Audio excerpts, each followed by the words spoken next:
Hi, welcome back to Doug's Basement Workshop.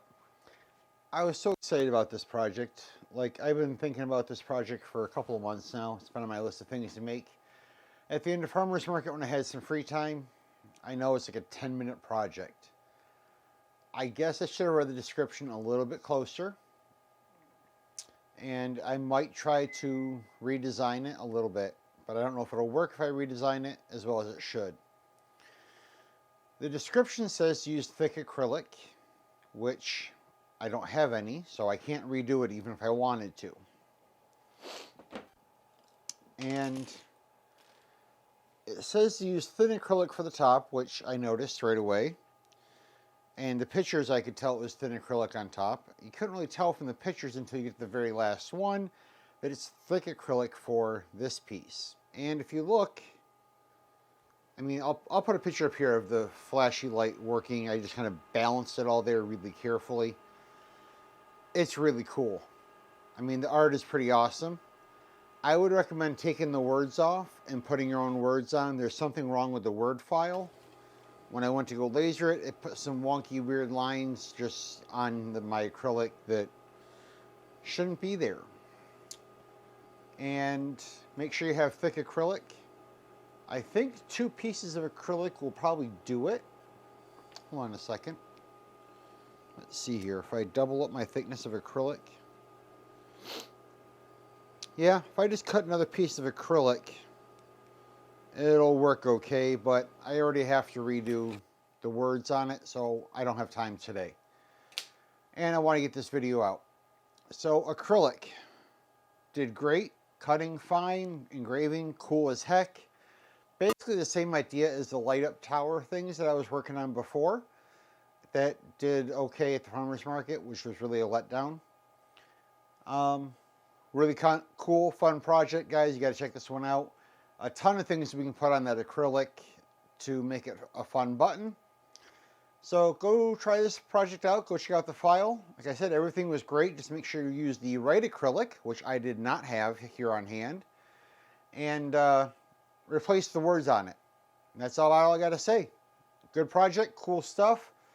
And if you look at the computer part that I did, the other issue was there were no inside-outside lines, which someone who's making a GlowForge specific project, I would think would be making inside-outside lines so that you can cut in the right order so that you don't get stuff that is skewed when you're cutting. All right. Thanks for watching, guys. Remember to like, subscribe, and I'll see you on the next video. And if you hang out, you'll see the computer part up next and none of the cutting part because my camera for recording cutting stuff is having some issues. All right, I'll see you guys in the next video. Thanks. Like, subscribe. I'll see you next time. Have you watching do all the computer work here. A lot of this is just the same old stuff that we're always doing. So I'm just going to throw this acrylic up here. See what corner am I going to use. My camera for doing time-lapse is kind of kaput, so I don't really have a camera to shoot the laser running right now. I've been playing with my fancy camera for it, but it doesn't seem to work real well. So the person who made this file did a pretty good job of making it. The inside-outside lines are not the best, but I've seen worse work done. I would have thought someone making a file for the GlowForge would have made more intentional inside-outside lines, but it was not the case here. So we're just gonna take this and do the best we can with it. I'm going on all default settings. I'm not going to use anything special. I am going to actually use all proof grade material, which I know is not my usual thing, but I've got a bunch of it, and I've never used it in the 20 months that I've had my laser, and I've still got the original proof grade material. So we're just going to start using it for some of these silly little fun projects. We made it through the farmer's market. We made it through all the hard shows for this year, and it's time to do some fun stuff. So let's make a new button for the laser.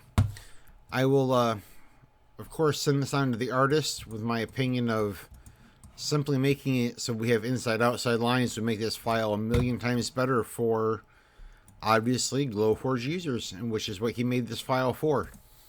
Alright guys, I will go find out why the laser is on and it says that it's offline, and we'll get back to you. We'll run this project and we'll show you the assembly here in a minute, hopefully.